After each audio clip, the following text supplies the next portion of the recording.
नमस्कार, मैं हूं पवन त्यागी, राजनीतिक विश्लेषक। दिल्ली की आबकारी नीति में मनीष सिसोदिया की मुसीबतें बढ़ने वाली हैं, क्योंकि इस घोटाले में जो आरोपी बनाए गए हैं उनमें से एक आरोपी जो कि मनीष सिसोदिया के काफी निकट माने जाते हैं, और यह माना जा रहा है कि उनको मनीष सिसोदिया के हर वो राज पता है जो इस घोटाले से जुड़े हुए पैसों का लेन देन हुआ है। और इसी में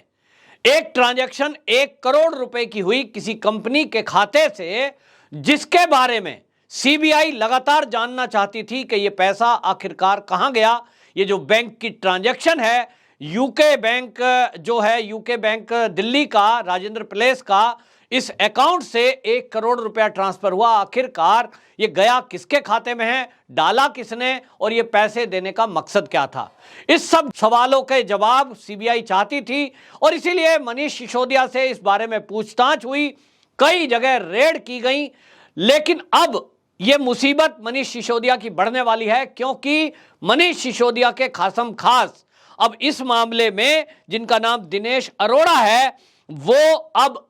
सरकारी गवाह बन सकते हैं। इसको लेकर उन्होंने बाकायदा सीबीआई को कहा कि मैं सरकारी गवाह बनने के लिए तैयार हूं, और मैं वो सब कुछ बताने को तैयार हूं जो मुझे इस घपले घोटाले में जानकारी है। पैसे के लेन देन को लेकर जो मेरे पास जानकारी है, मैं सब वो सीबीआई को बताने के लिए तैयार हूं, बशर्ते मेरे ऊपर उतना जो केस है उसको ना चलाया जाए। और आपको पता ही है कि जब कोई सरकारी गवाह बनता है तो कानून में उसकी सजा कम कर दी जाती है। और यही देखते हुए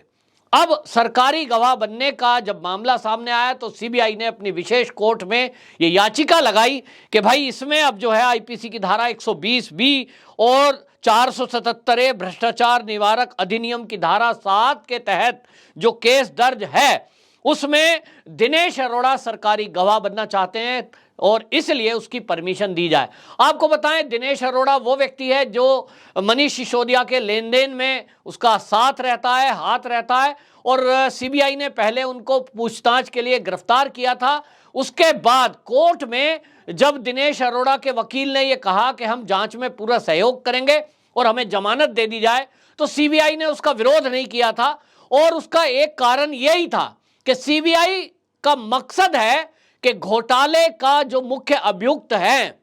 और घोटाले के जो सूत्रधार हैं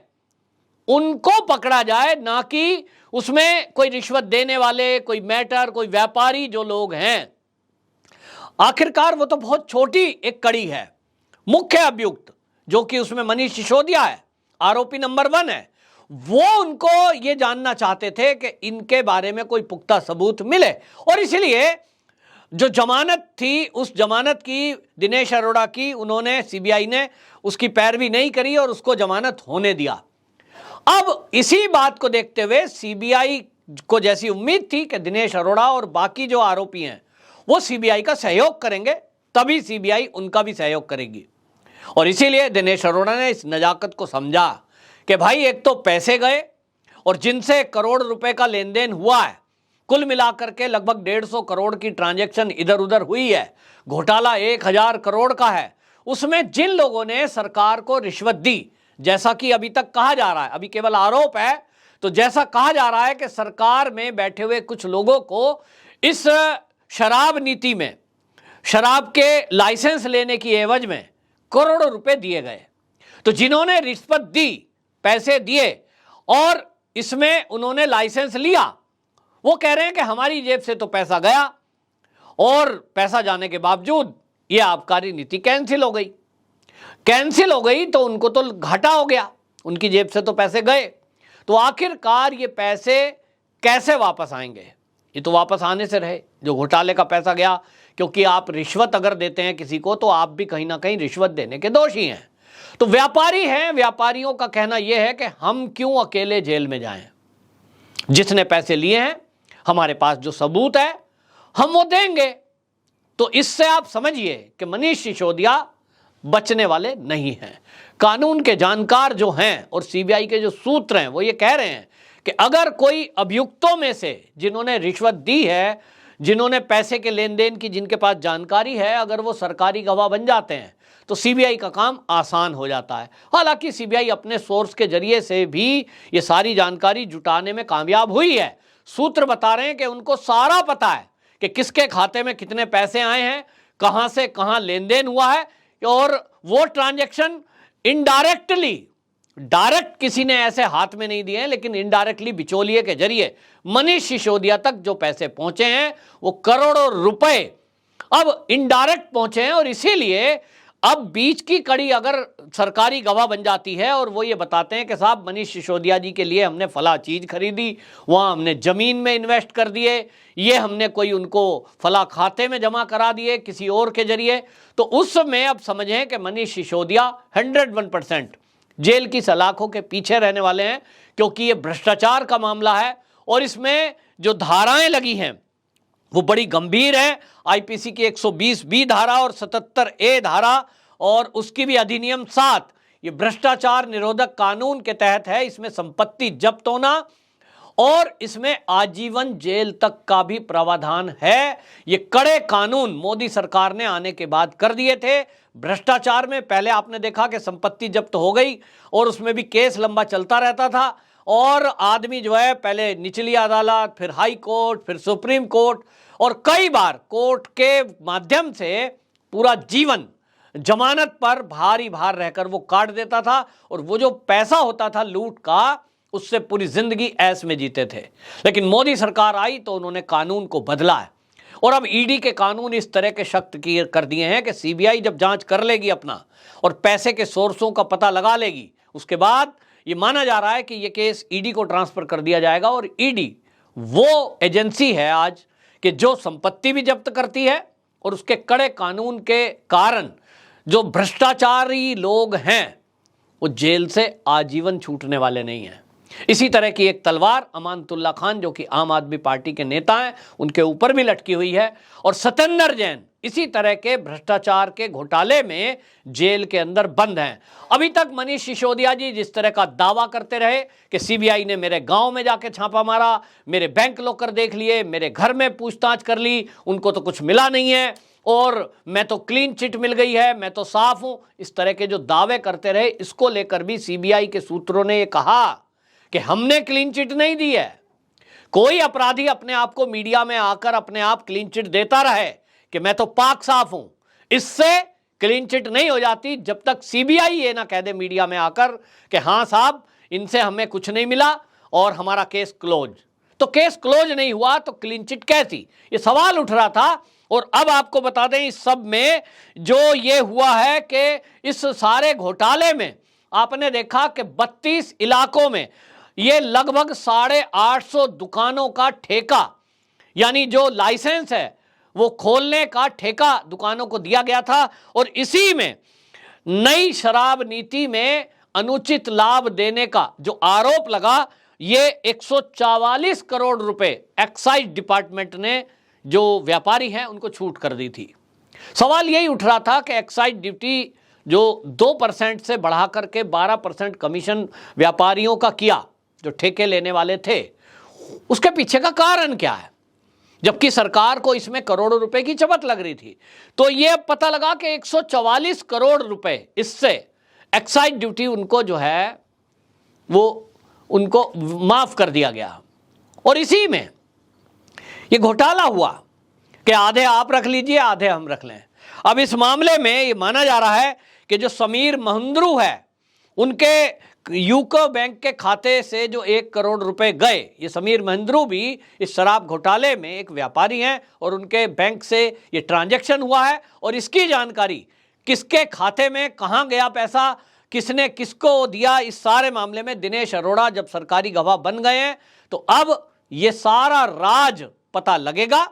किसने कितने पैसे दिए। और खास तौर पे ये महिंद्रू वाले किस्से का तो मतलब ये बैंक की ट्रांजैक्शन का पूरा डिटेल सीबीआई के पास है, केवल उसको गवाह और सबूतों की जरूरत है। सबूत मिल चुके हैं, गवाह चाहिए और गवाह जब सरकारी बन जाता है कोई अभियुक्तों में से तो समझ लीजिए कि जो बाकी अभियुक्त हैं अब उसमें भी अब ये माना जा रहा है कि कुछ और अभियुक्त जैसे कि इसमें आरोपी नंबर 3, 4, 5 जो हैं वो लोग हैं जिन्होंने ये पैसा दिया है। ठेका शराब का लेने की एवज में जो रिश्वत देने वाले लोग हैं, अब उनमें से भी कुछ लोग अगले आने वाले दिनों में सरकारी गवाह बन सकते हैं। और इसके बाद ये माना जा रहा है कि मनीष सिसोदिया वो निश्चित रूप से जेल जाएंगे। और इस मामले में कुछ लोग ये पूछते हैं कि साहब अभी सीबीआई क्या कर रही है, तुरंत क्यों नहीं कर रही है। तो आपको बता दें कि आपने देखा होगा कि पिछले दिनों जिस तरह से सीबीआई ने केवल जांच के पूछताछ के लिए बुलाया था मनीष सिसोदिया जी को, तभी अरविंद केजरीवाल जी ने तो घोषणा कर दी थी प्रेस कॉन्फ्रेंस करके कि साहब मनीष सिसोदिया को गिरफ्तार कर लिया गया है, जबकि गिरफ्तार नहीं हुआ था, पूछताछ के लिए बुलाया था। और इन्होंने ये तक कह दिया वोट और सहानुभूति लेने के लिए कि साहब मोदी जी डर गए हैं और डर की वजह से हमारे नेताओं को जेल में डाल रहे हैं ताकि गुजरात चुनाव वो जीत सकें हमें जेल में डालकर। तो तभी मैंने ये कहा था कि मोदी जी ने शायद अब इसको चुनौती के रूप में लिया है कि आप ये कह रहे हो कि मोदी डर गया है, वो भी गुजरात को लेके, जो मोदी जी का घर है, जो अमित शाह का घर है, जहां आंख बंद करके भी कोई कह सकता है कि वहां मोदी के अलावा और किसी का जादू चलता नहीं है, जहां आज सब सर्वे, लगातार सब सर्वे दिखा रहे हैं कि आम आदमी को मात्र 1 से 2 सीटें मिल रही है। तो वहां बीजेपी आम आदमी पार्टी से डरेगी, ये एक मजाक की बात है। और इसीलिए शायद अमित शाह जी ने इसको चुनौती के रूप में लिया होगा। मुझे तो लगता है जो ऐसा अमित शाह हैं भी कि उन्होंने कह दिया हो भाई अभी गिरफ्तार मत करिए, क्योंकि चुनाव से पहले इन लोगों को गिरफ्तार कर दिया तो हमने देखा है कि जो भी राजनीतिक लोग हों इसका राजनीतिक लाभ लेने का वो कोशिश में रहते हैं, सहानुभूति लेने की कोशिश में रहते हैं और भ्रष्टाचार करने के बाद भी अपने आप को हीरो बनाकर प्रोजेक्ट करते हैं। और जनता है,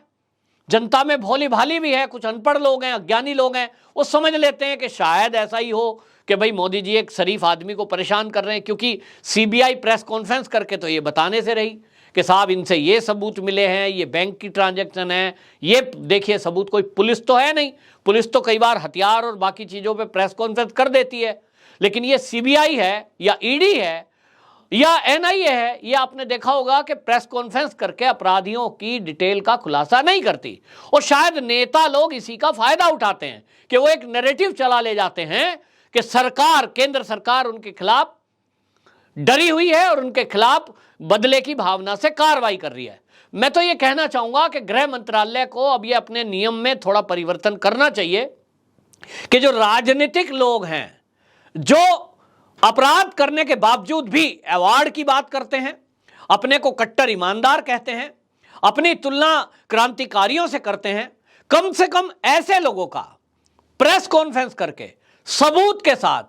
सब खुलासा होना चाहिए। अगर कोर्ट से वो दोषी तय हो जाएं, कोर्ट में केस चल रहा है तब तक आप दोषी बता नहीं सकते, ना सबूत दिखा सकते हैं। लेकिन ऐसे लोगों को आप कोई भावनात्मक गेम खेलने से रोकने के लिए कुछ तो करना पड़ेगा, वरना इस देश का विपक्ष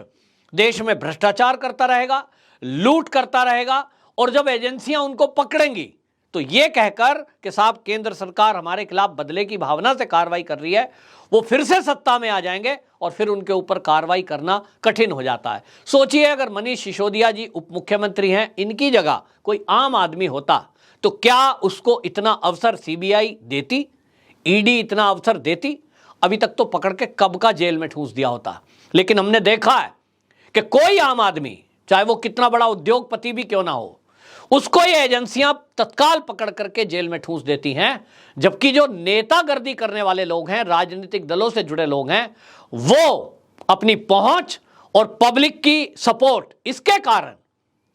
उन पर हाथ डालने से पहले एजेंसियां 4 बार सोचती हैं। संविधान देश का सबके लिए कानून बराबर रखता है, लेकिन ये जो असमानता है ये कब दूर होगी, ये एक सवाल है। आप लोगों की इस बारे में क्या राय है? क्या आप भी चाहते हैं कि देश की सरकार ऐसा कानून बनाए कि जो राजनीतिक लोग हैं या जो भी अपराधी हैं, उनके जो सबूत हैं उनके खिलाफ, वो आम जनता को भी बताए जाएं ताकि उनकी पोल खुल सके। वंदे मातरम।